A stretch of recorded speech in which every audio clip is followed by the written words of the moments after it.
దాంతో ఏది పాటు ఇప్పుడు అమరావతి ప్రస్తావన తీసుకొచ్చారు మీరు. అమరావతికి ఒక 30,000 కోట్ల రూపాయలకు పైగా అక్కడ అప్పులు తీసుకోవడానికి సంబంధించి క్యాబినెట్ అప్రూవల్, అన్ని రకాల అప్రూవల్స్ వచ్చాయి.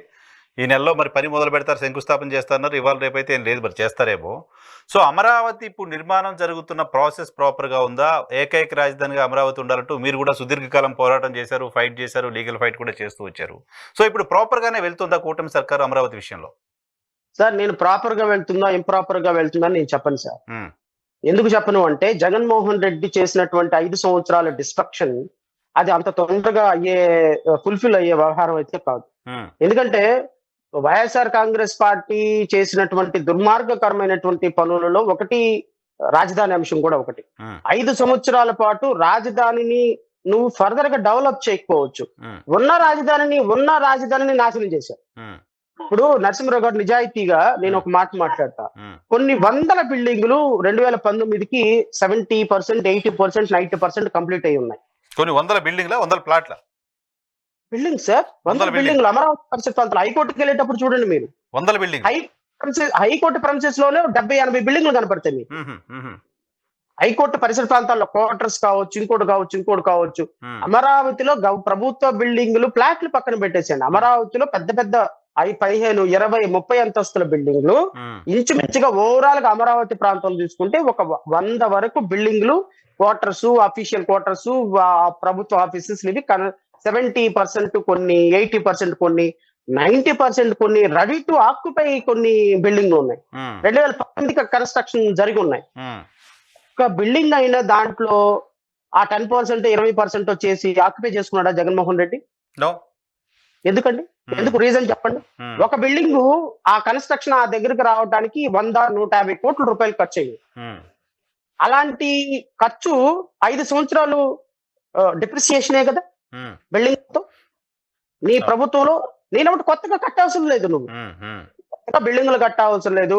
ఇప్పుడు అవి అమరావతిలో రేపొద్దున లెజిస్లేటివ్ అసెంబ్లీ పెడతానంటో, మరి అమరావతిలో ఆ బిల్డింగ్స్ కంప్లీట్ చేసి 10% ఎక్స్పెండిచర్ పెడితే ఆ బిల్డింగ్ మొత్తం కంప్లీట్ అవుతుంది. అక్కడ ఒక 1000 మంది ఎంప్లాయీస్ క్వార్టర్స్ వస్తాయి వాళ్ళకి. గవర్నమెంట్ ప్రాపర్టీ కదా, ప్రొటెక్ట్ చేసుకోవాల్సిన అవసరం కూడా ఉంటుంది కదా, మధ్యలో వదిలేయకూడదు కదా. మీరెళ్ళి చూడండి సార్, నేనేమో అతిశయోక్తి చెప్పటం లేదు. అంటే అమరావతి విషయంలో జగన్మోహన్ రెడ్డి చేసినటువంటి పాపం, 5 సంవత్సరాలు జగన్మోహన్ రెడ్డి రాష్ట్రాన్ని నాశనం చేసిన దానికి ప్రత్యక్షమైనటువంటి ఉదాహరణ అమరావతి. ఇప్పుడు తెలుగుదేశం కూటమి ప్రభుత్వం వచ్చి ఓవర్ నైట్ లో అదేదో చేసేయాలి అనేది నేను ఆశపడటం కూడా సమంజసం కాదు. కానీ వెళ్లాల్సిన దారిలో వెళుతుందా లేదా, ఇంకా యాక్సలరేట్ చేయాల్సిన ఆవశ్యకత ఉందని మాత్రం గుర్తు చేస్తా. ఎందుకు అంటే, మీరు ఇంతకు ముందులాగా 1, 2, 3, 4, 5, 6 అని డెవలప్మెంట్ చేసుకుంటా వెళితే మనం గడిచిన 30 సంవత్సరాలు వెనుకబడిపోయింది. ఇప్పుడు ఆంధ్రప్రదేశ్ రాష్ట్రం దురదృష్టకరం నరసింహరావు గారు, నాకు తెలీదు.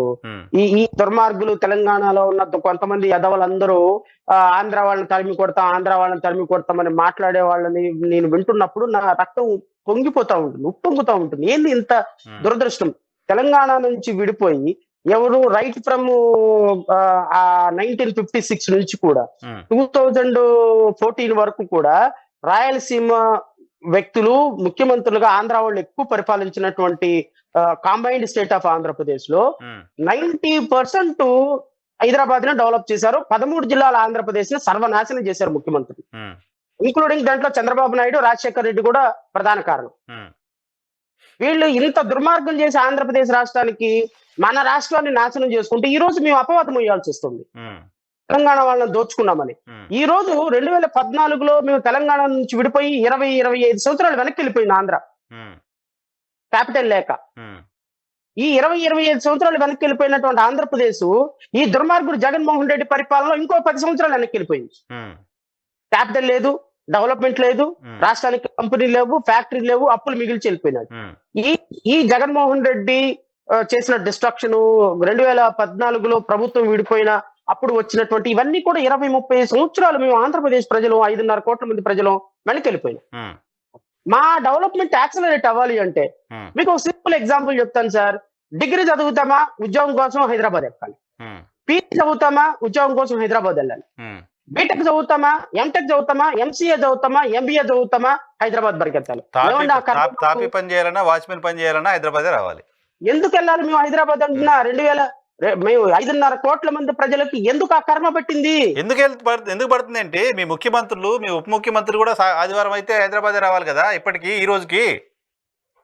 అది నా క్రేవింగ్. ఆ, ఇప్పుడు మీరు ఇంతకుముందు మనం డిబేట్ చేసిన ఐఏఎస్ ఆఫీసర్లు అమరాపాలి, ఆంధ్రప్రదేశ్ నుంచి శివశంకర్ వీళ్ళందరూ ఆ, మేము ఆంధ్రప్రదేశ్ వెళ్ళం, ఉద్యోగం మానేస్తామని సాష్టాంగ పడిపోయి కూర్చున్నారు. అవును, కోర్టులకు వెళ్ళారు, కేసులు వేశారు. ఎందుకు తెలుసా? ఇలాంటి గతి పట్టడానికి కారణం ఇదిగో ఈ దుర్మార్గులే. ఉమ్, ఉమ్, 2014 నుంచి 19 వరకు పరిపాలన చేసిన చంద్రబాబు నాయుడు, ఉమ్, 19 నుంచి 24 వరకు పరిపాలన చేస్తున్నటువంటి జగన్మోహన్ రెడ్డి, ఉమ్, 24 నుంచి 28 వరకు 29 వరకు పరిపాలన చేయబోయే కూటమి ప్రభుత్వం. వీళ్ళ వల్లే, ఉమ్, ఉమ్, ఉమ్, కొత్తగా ఏం లేదు. ఉమ్, ఈ పరిపాలనలో ఆంధ్రప్రదేశ్ రాష్ట్ర ప్రజలు నాశనం అయిపోయిన ఇలాంటి పరిస్థితుల్లో ఉమ్, జరిగే ప్రతి డెవలప్మెంట్ ని కూడా నేను మా పార్టీ తరఫున ఆహ్వానిస్తున్నాను. ఉమ్, ఎందుకు ఆహ్వానిస్తున్నాను అంటే గుడ్డిలో మెల్ల బెటర్ కదా. Um, um, something is better than nothing, nothing is better than nonsense. Um, um, um, so Andhra Pradesh రాష్ట్రంలో అమరావతికి జరగబోయే ఏ డెవలప్మెంట్ నైనా, ఉమ్, అమరావతికి జరగబోయే పెట్టుబడి ఏ రూపాయలైనా అది అప్పుతో వస్తుందా, సప్పుతో వస్తుందా, లేకపోతే కొట్లాడి తెచ్చుకున్నామా నాకు తెలియదు. కానీ ఏది జరగబోయినా ఆంధ్రప్రదేశ్ రాష్ట్రానికి ఒక ఉద్యోగం వస్తే సంతోషపడతా, ఒక కంపెనీ వస్తే సంతోషపడతా, ఏదైనా ఒక మంచి ప్రాజెక్ట్ వస్తే సంతోషపడే వ్యక్తుల్లో మొదట ఉంటాం. కానీ రాళ్ళు వేసే పరిస్థితుల్లో మాత్రం నేనైతే లేను. సో ఇప్పుడు గతంలో జరిగింది ఏంటి? మనం చాలాసార్లు మాట్లాడుకున్నాం అమరావతి ఇష్యూలో 14 నుంచి 19 వరకు చంద్రబాబు నాయుడు గారు దాన్ని మార్చలేని ఒక పరిస్థితిని క్రియేట్ చేయకుండా పోయారు. దానివల్ల జగన్మోహన్ రెడ్డి ఈ 3 క్యాపిటల్స్ ఇష్యూ ఇవన్నీ తీసుకురాగలిగాడు అని. ఇప్పుడైనా అటువంటి ప్రయత్నం కూటమి సర్కార్ వైపు నుంచి జరుగుతోందా? ఈ రాజధానిని మళ్ళీ ఎవరు మార్చలేరు అనే ఒక కాన్ఫిడెన్స్ ని ఇవ్వగలుగుతామా? అంటే ఇక్కడ ఒక లాజికల్ లీగల్ ఇష్యూ ఉంది నరసింహరావు గారు. ఎప్పుడైనా సరే ఒక రాష్ట్ర ప్రభుత్వానికి పేరు మార్చాలి అంటే ఆర్టికల్ 3 ప్రకారం బౌండరీస్ చేయాలన్నా, పేరు మార్చాలన్నా పార్లమెంట్ మాత్రమే చేయగలగాలి. ఇది మ్యాండేట్ ఉంది కాన్స్టిట్యూషన్ లో. బట్ కాన్స్టిట్యూషన్ లో ఒక డ్రై ఏరియా ఏంటి అంటే క్యాపిటల్ ని ఎవరు డిసైడ్ చేయాలి అనేది ఒక డ్రై ఏరియా. ఎందుకు డ్రై ఏరియా అయింది అంటే 2014 bifurcation act, reorganisation act pass అయ్యేంత వరకు దీని మీద ఒక క్లారిటీ లేదు. ఎప్పటి వరకు ఈ ఇష్యూ ఏ రాష్ట్రాల్లో రాలా. క్యాపిటల్ ఎవరు డిసైడ్ చేయాలి, సెంట్రల్ డిసైడ్ చేయాలా, పార్లమెంట్ డిసైడ్ చేయాలా, స్టేట్ గవర్నమెంట్ డిసైడ్ చేయాలా అని 2014లో మొదటిసారిగా పార్లమెంట్ ఒక టర్న్ తీసుకొని హైదరాబాద్ ని 10 సంవత్సరాల కామన్ క్యాపిటల్ గా డిసైడ్ చేసింది. అది ఏ ఆర్టికల్ ప్రకారం డిసైడ్ చేసినా nobody knows. Okay, central government bill pass చేసేటప్పుడు ఆ పరిస్థితులకు అనుగుణంగా హైదరాబాద్ ని 10 సంవత్సరాల కామన్ క్యాపిటల్ గా, మరి 10 సంవత్సరాల కామన్ క్యాపిటల్ గా హైదరాబాద్ నిర్ణయించే హక్కు పార్లమెంట్ కి మాత్రమే ఉందా, రాష్ట్రాలకి లేదా? Nobody knows, because constitution is very much silent about that. With the prior approval of the central government state government చేసుకోవచ్చా? Nobody knows. అంటే రాష్ట్ర ప్రభుత్వం మాత్రమే చేసి దాన్ని సెంట్రల్ గవర్నమెంట్ కి అప్రూవల్ కి పంపించాలా? అది there is no law on that. So therefore రాష్ట్ర ప్రభుత్వం, గత ప్రభుత్వం చంద్రబాబు నాయుడు రాజధాని అమరావతిగా అసెంబ్లీలో తీర్మానం చేసి దాన్ని పార్లమెంట్ కి ఎందుకు తీసి పంపించాలి అంటారంటే 2014 యాక్ట్ ప్రకారం హైదరాబాద్ ని 10 సంవత్సరాల కామన్ క్యాపిటల్ గా పెట్టింది పార్లమెంటు. 10 సంవత్సరాల తర్వాత హైదరాబాదు తెలంగాణకి క్యాపిటల్ గా ఉంటుంది, ఆంధ్రాకి సపరేట్ క్యాపిటల్ అనౌన్స్ చేసుకోవచ్చు అని చెప్పింది పార్లమెంట్ చట్టం. సో కాబట్టి చంద్రబాబు నాయుడు గారు చట్టం లేకపోయినా అమరావతిని క్యాపిటల్ గా చేసి అసెంబ్లీలో తీర్మానం చేసి దాన్ని కేంద్ర ప్రభుత్వం చేత ఆమోదించుకొని ఉంచి ఉండాల్సింది అనేది మాదొక అభిప్రాయం. పార్లమెంట్ అప్రూవల్ ఉంటే దాన్ని చేంజ్ చేయడానికి సంబంధించి స్టేట్ గవర్నమెంట్ కి ఇబ్బంది ఉండేది కాదు. అది సర్వే మ్యాప్ ఆఫ్ ఇండియాలో అయ్యేది, తర్వాత దాన్ని గజెట్ లో నోటిఫికేషన్ అయ్యేది. Amaravati is the capital of Andhra Pradesh అని చెప్పేసి 10 సంవత్సరాల తర్వాత, ఎందుకంటే 2024 తర్వాత మాకు సపరేట్ క్యాపిటల్ అనౌన్స్ చేసుకునే అవకాశం ఉందిగా. ఆంధ్రప్రదేశ్ కి సపరేట్ క్యాపిటల్ ఇప్పటికైనా నేను చంద్రబాబు నాయుడు కూటమి ప్రభుత్వాన్ని అడుగుతున్నా, ఇమ్మీడియట్ గా అసెంబ్లీలో తీర్మానం చేసి అమరావతి రాజధానిగా 2024 తర్వాత హైదరాబాద్ కామన్ క్యాపిటల్ అనేది జూన్ 2 తర్వాత అయిపోయింది. Because it is now Hyderabad is as per the enactment, Hyderabad is the capital of Telangana. And Andhra Pradesh కి there is no capital legal గా మాట్లాడితే. Correct. That is what the judgment also says. Parliament consent ఉండాలి Andhra Pradesh capital కి అని మార్చి 3వ తారీఖున వచ్చిన Andhra Pradesh triple bench judgement.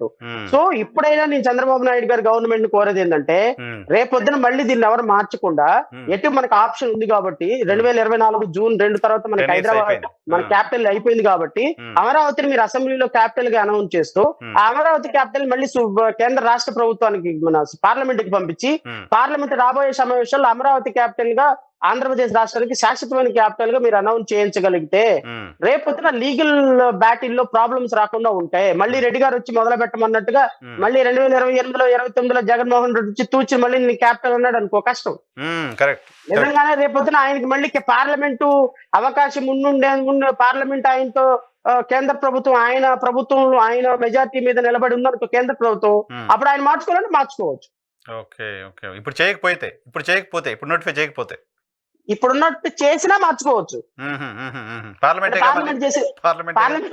Parliament చేసిన చట్టం మార్చకూడదా? పార్లమెంటే కదా మళ్ళీ మార్చేది కూడా పార్లమెంట్ తోటి మార్చొచ్చు. And the area when there is no particular law in that aspect state government can do it. No that is purely states business అని చెప్పేస్తుంది కదా కేంద్ర ప్రభుత్వం చెప్పేస్తుంది. సో ఖచ్చితంగా మారకూడదు అనేది మా అభిప్రాయం. మారింది అనుకోండి రాష్ట్ర ప్రభుత్వాలకి మళ్ళా ప్రజలు అలా సమాధానం చెప్పాలి మళ్ళీ తెలుసు.